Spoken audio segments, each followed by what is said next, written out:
Très heureux de vous retrouver ce matin pour la revue des titres. Mesdames et messieurs, bonjour et bienvenue. En manchette du quotidien Maison d'Abarou, on peut lire « Nouvelle rentrée au centre de formation au métier de l'audiovisuel et du numérique Sefoman d'Abarou, dite adieu au chômage après 12 mois de pratique ». Le journal nous apprend que la nouvelle rentrée au centre Sefoman d'Abarou démarre en octobre prochain.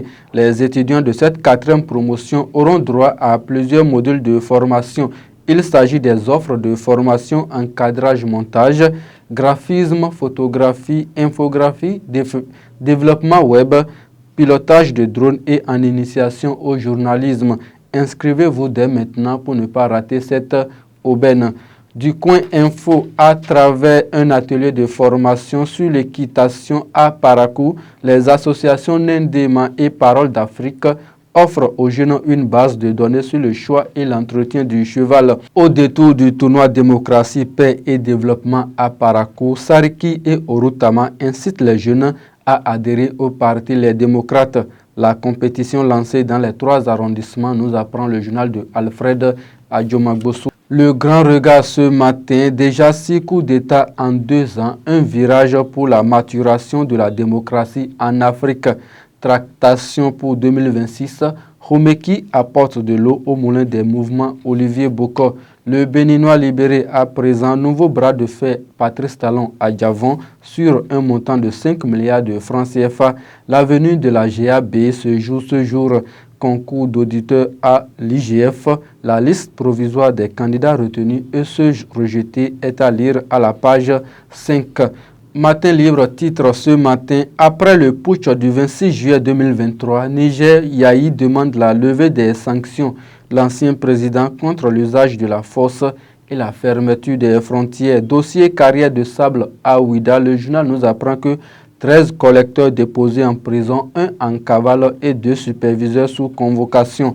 Phoenix Info ce matin, renforcement de l'axe Cotonou-Pékin, Patrice Talon attendu en Chine ce jour. L'objet du voyage et les activités au programme sont à lire dans les colonnes du journal. Coup d'État au Gabon, Ali Bongo placé en résidence surveillée.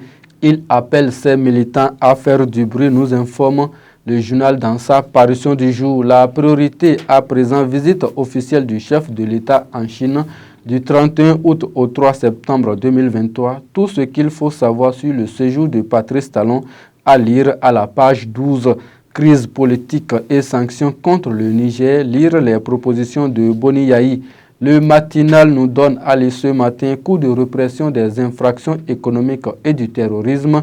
14 cybercriminels déposés en prison hier. Recrutement de 15 auditeurs à l'IGF. La liste des candidats retenus disponible à la page 11. L'événement du jour à présent, diplomatie, le président Patrice Talon en terre chinoise ce jour. Initiation au métier du numérique par l'Union progressiste Le Renouveau, 120 jeunes de Banikwara formés en informatique. Et on revient aux informations du quotidien Maison d'Abarou. Coup d'État au Gabon, le président Ali Bongo renversé, nous apprend le journal de Barnabas Orokouma sous la direction de la FERCAB. Une délégation des journalistes togolais en visite au groupe de presse d'Abarou. Rentrée scolaire 2023-2024 au Bénin, les syndicats exigent le paiement de la totalité des primes. Atelier de lutte contre la désinformation organisé par l'ambassade des États-Unis au Togo, des participants du Bénin, du Togo et de la Côte d'Ivoire en conclave à Kara, nous informe également le journal. Nous souhaitons un très bon séjour aux journalistes béninois et de la Côte d'Ivoire actuellement présents sur la terre togolaise. C'est sur cette information que nous mettons un terme à cette revue des titres. Merci de nous avoir suivis. Merci également à toute l'équipe de réalisation conduite par Arike Boukari. Retrouvez-moi demain pour un autre numéro.